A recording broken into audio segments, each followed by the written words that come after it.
Welcome, seekers of forgotten lore, to Mythic Mundi. We spend our lives meticulously crafting our homes, turning them into sanctuaries of peace and rest. We choose the paint, the furniture, the lighting, all to create a space where we feel secure. But what if the very objects we use for decoration hold unseen power? What if a simple, everyday item could disrupt the harmony we've worked hard to build? Today, we explore an object of both vanity and mystery, the mirror. Specifically, we delve into a persistent belief shared across cultures, but particularly strong in Eastern traditions, that a mirror placed in the bedroom, especially one facing the bed, is an invitation for unrest, and perhaps something more.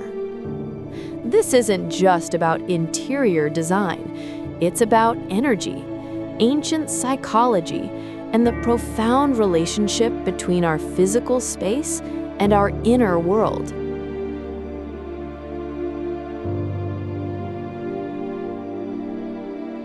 The belief is simple, yet its implications are complex. Do not place a mirror where it can reflect your sleeping form. This warning echoes principles found in the ancient Chinese art of Feng Shui, but it has also been absorbed into Thai and other Southeast Asian cultural beliefs. The core concern isn't about aesthetics, but about energy, or qi, the vital life force that flows through all things. In these belief systems, the bedroom is a sacred space. It is our most yin room, a place designated for rest, healing, privacy, and rejuvenation. The energy here should be soft, slow, and nurturing, allowing our bodies and minds to fully recharge. A mirror, however, is a yang object. It is active. Its very nature is to reflect, to bounce, and to amplify. When you place an active yang object in a passive yin space, you create a fundamental conflict. Think of the mirror as an energy accelerator. When it reflects the bed, it is said to catch the energy of the people sleeping there and bounce it back, creating a constant, restless loop. Instead of calming down for the night, the energy in the room remains agitated and active. What is the result of sleeping in such an environment? According to these traditions, it leads to a profound sense of restlessness. Sleep becomes light and troubled, often marred with vivid, unsettling dreams. You may wake up feeling just as tired as when you went to bed, as if your mind was never truly at peace. This chronic depletion of restorative sleep can, over time, lead to agitation, irritability, and heightened emotional states. The passion that the belief warns about is not the healthy, loving connection between a couple. Instead, it is this agitated, restless, and excessive emotional energy. It's an amplification of anxieties and desires that are not balanced by rest. The harmony of the individual is disrupted, and when the individual is unanchored, the harmony of their relationships often follows. But the belief goes deeper than just bad sleep. It touches on the very stability of the home. In many Eastern philosophies, the concept of doubling is highly significant. A mirror facing the bed effectively doubles the occupants. From a traditional perspective, this is a powerful and dangerous illusion. It is said to create an energetic invitation. By reflecting the couple, the mirror symbolically introduces a third party into the relationship. This is not necessarily a physical person, but rather the energy of external influence. This third-party energy is seen as a force that can undermine the bond between the couple. It represents the potential for disharmony, for a wandering eye, or for external temptations to find fertile ground. The mirror in this view doesn't create the problem, but it creates an energetic environment where such problems are more likely to manifest. It destabilizes the sanctuary, making the bond vulnerable to outside influences. So the warning is twofold. The mirror disrupts the individual's peace, leading to restlessness, and it disrupts the couple's bond, creating an energetic opening for disharmony. Beyond the principles of energy flow, there is a much older, more primal layer to this superstition. It taps into a near-universal fear, the mirror as a portal, and the vulnerability of the soul during sleep. In countless cultures around the world, mirrors are not seen as inert objects. They are thresholds. They are water-looking glasses, surfaces that capture more than just light. They capture reflections, and a reflection, to the ancient mind, was dangerously close to the soul itself. This is why, in many traditions, mirrors are covered during times of mourning or when someone is gravely ill. It is believed that the soul, in its time of transition or weakness, could be trapped within the glass. Now consider the bedroom. This is the space where we are at our most vulnerable. When we sleep, we are unconscious, suspended between worlds. Our ancestors believed that during sleep, the soul would sometimes leave the body to travel.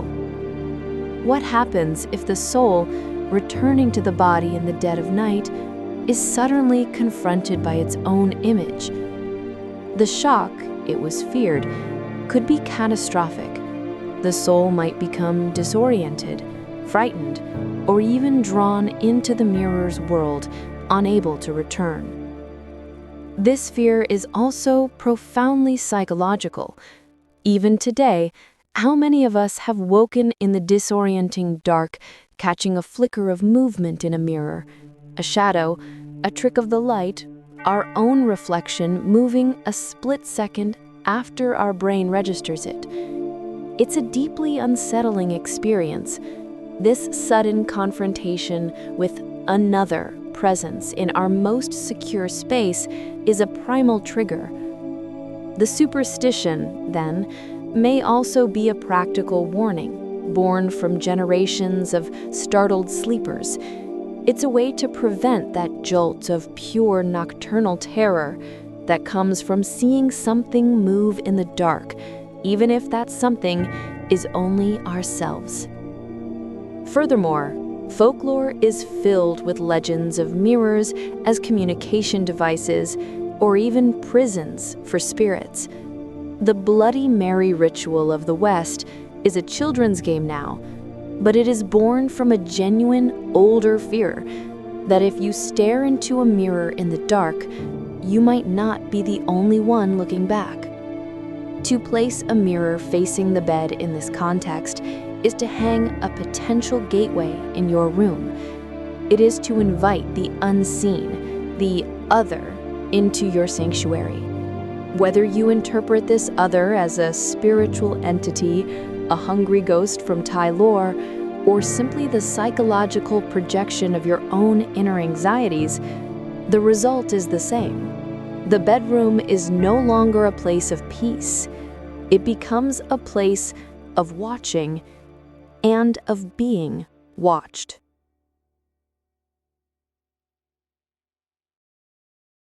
While the belief about bedroom mirrors is particularly potent in Asia, this cautious relationship with reflected surfaces echoes across the globe.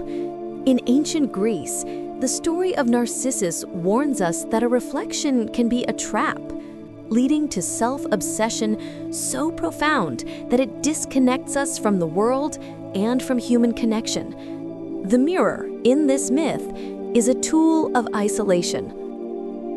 In the myth of Perseus, the hero famously uses the reflection of Medusa in his shield to defeat her. He never looks at her directly. This story teaches a different lesson. Reflections are a form of indirect power, but looking directly at the source, or the reflection, can be dangerous. It's a world of illusions, and one must be careful.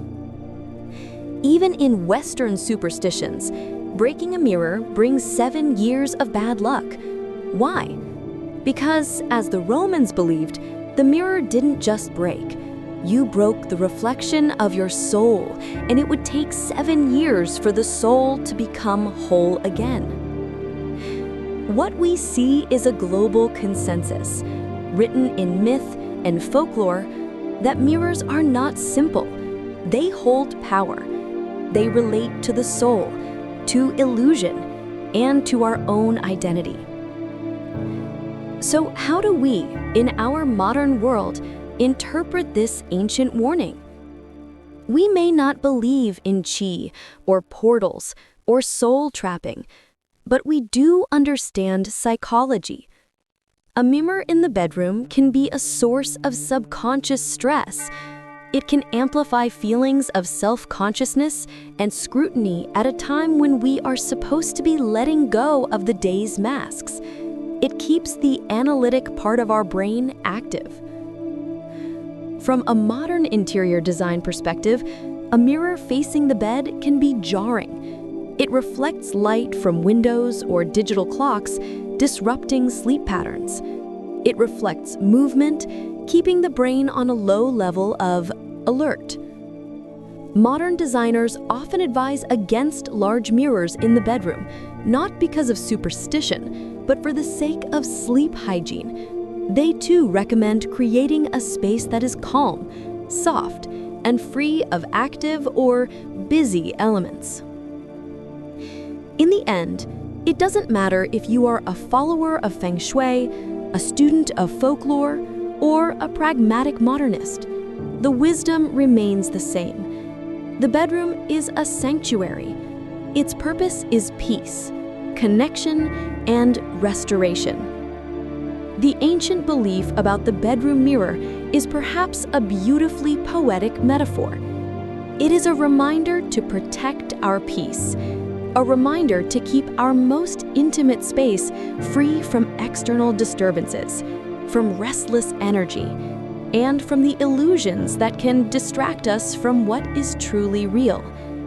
It is a reminder to create a space where for at least a few hours we are not reflecting, but simply being. The world of myth and cultural belief is vast, and the line between the symbolic and the real is always shifting. What ancient beliefs or unexplained phenomena would you like us to explore next? Let us know in the comments below. And if you enjoyed this journey into the world of Mythic Mundi, please don't forget to like this video, subscribe to the channel, and comment to help us continue uncovering the lore that shapes our world. Thank you for listening.